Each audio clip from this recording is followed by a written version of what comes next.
Bismillahirrahmanirrahim. Assalamualaikum warahmatullahi wabarakatuh.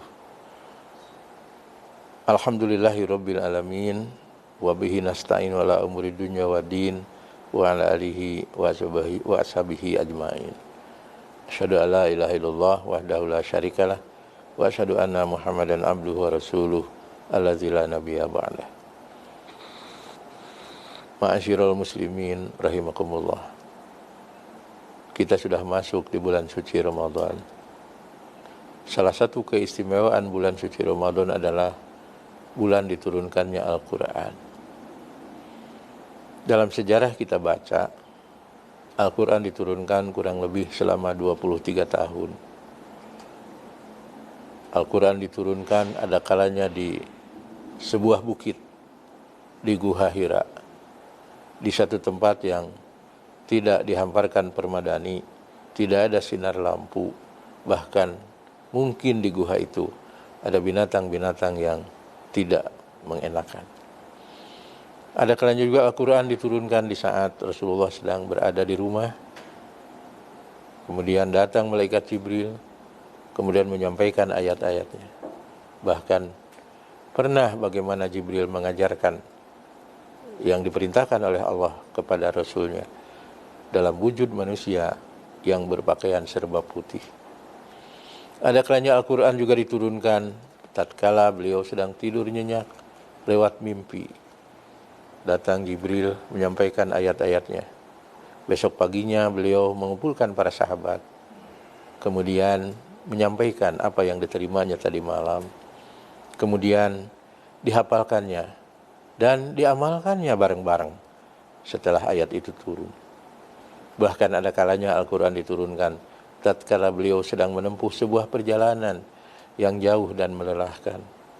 Datang suara malaikat Jibril menyampaikan ayat-ayatnya.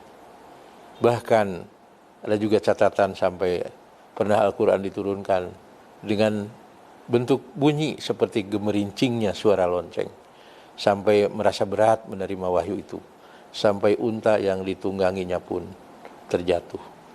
Bahkan Al-Quran diturunkan di tengah-tengah sedang berkecamuknya peperangan, tatkala berhadapan dengan orang-orang kafir Quraisy, tatkala berhadapan dengan orang-orang Yahudi Madinah, Nasrani Madinah, dan Majusi Madinah.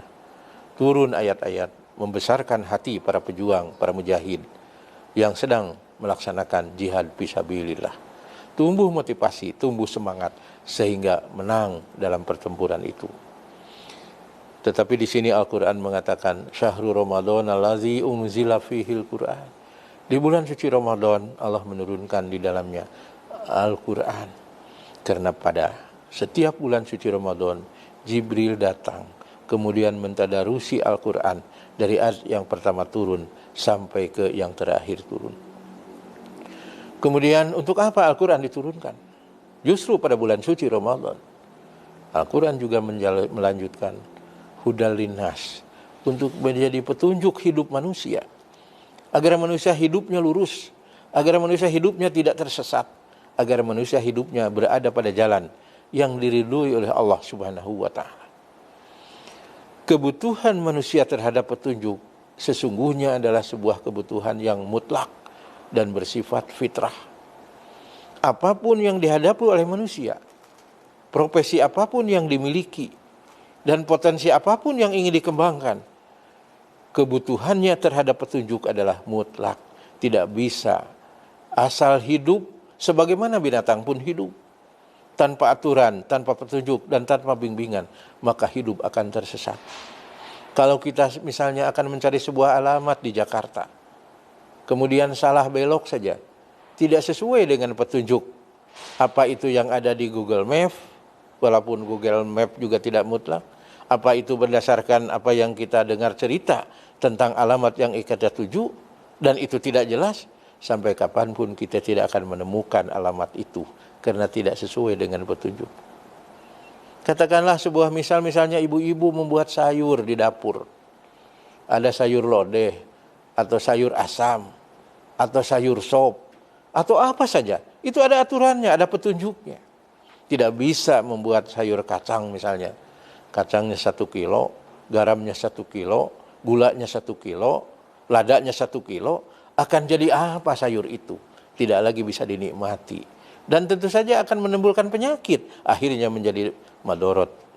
Oleh karena itu, dalam kita menempuh kehidupan di dunia ini, apalagi yang menyangkut kehidupan kebahagiaan atau ketidakkebahagiaan, apalagi menyangkut kehidupan yang cita-citanya sangat luhur, ingin sukses di dunia dan sukses di akhirat, wajib dan mutlak adanya untuk memakai petunjuk.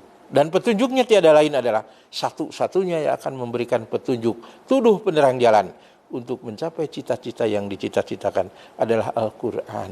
Inilah yang dimaksud dengan hudal linnas, petunjuk untuk hidup manusia. Kalau hidup hanya sekedar hidup, sebagaimana binatang pun hidup akan tersesat.